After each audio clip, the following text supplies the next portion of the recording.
നമസ്കാരം സുഹൃത്തുക്കളെ. ഇംഗ്ലീഷിൽ ചില വാക്കുകളിൽ ടി എന്ന അക്ഷരം നമ്മൾ ഉച്ചരിക്കാറില്ല. ഒരു ഉദാഹരണം പറഞ്ഞാൽ BUFFET. ഈ വാക്ക് നമുക്ക് എല്ലാവർക്കും അറിയാവുന്ന ഒരു വാക്കാണ്. ഈ വാക്ക് ബുഫറ്റ് എന്നല്ല വായിക്കേണ്ടത്, ബുഫേ. ബുഫേ. ഇവിടെ അവസാനം വരുന്ന ടി സൈലന്റ് ആണ്. ബുഫേ. സ്വന്തമായി ഭക്ഷണം വിളമ്പി വാങ്ങി കഴിക്കുന്ന ഒരു രീതിയാണ് ബുഫേ എന്ന് പറയുന്നത്. നമുക്ക് എല്ലാവർക്കും അറിയാം. ഇക്കാലത്ത് മിക്കവാറും എല്ലാ ഫംഗ്ഷനുകൾക്കും ബുഫേ സിസ്റ്റമാണ് നിലനിൽക്കുന്നത്. ബുഫേ. BUFFET. ബുഫേ. ഇനി വേറൊരു വാക്കാണ് BALLET. ഈ വാക്ക് വായിക്കുന്നത് ബാലറ്റ് എന്നല്ല, ബാലേ.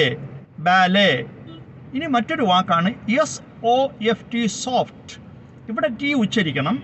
മൃദുവായ എന്നാണ് ഈ വാക്കിൻ്റെ അർത്ഥം. എന്നാൽ ഈ വാക്കിൻ്റെ വെർബ് ഫോമാണ്, ക്രിയാരൂപമാണ് സോഫ്റ്റ്. എഴുതിയിട്ട് EN കൂടെ ചേർക്കുന്നത്. സോഫ്റ്റൺ എന്ന് എഴുതുന്നു, പക്ഷേ വായിക്കുമ്പോൾ ടി ഉച്ചരിക്കാറില്ല. Soften. Soften. Soft plus EN, soften. മൃദുവാക്കുക എന്നാണ് അർത്ഥം. ഇനി മറ്റൊരു വാക്ക് CASTLE. കാസ്റ്റിൽ എന്ന് എഴുതുന്നു, വായിക്കുന്നത് കാസിൽ. കാസിൽ എന്ന് പറഞ്ഞാൽ കൊട്ടാരം. പാലസ് എന്ന വാക്കിൻ്റെ മറ്റൊരു വാക്കാണ് കാസിൽ.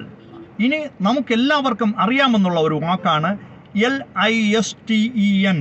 ലിസ്റ്റൺ എന്ന് എഴുതുന്നു, പക്ഷേ വായിക്കേണ്ടത് ലിസൺ. ലിസൺ.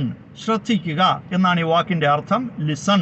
ഇനി വേറൊരു വാക്കുണ്ട് DEBT. ഡെപ്റ്റ് എന്ന് എഴുതുന്നു, പക്ഷേ ടി സൈലന്റ് ആണ്. ഈ വാക്ക് വായിക്കേണ്ടത് ഡെറ്റ്. ഡെറ്റ്. ടി സൈലന്റ് ആയിട്ടുള്ള ഇത്രയും വാക്കുകളും അവയുടെ ഉച്ചാരണവും മനസ്സിലായി എന്ന് വിശ്വസിക്കുന്നു.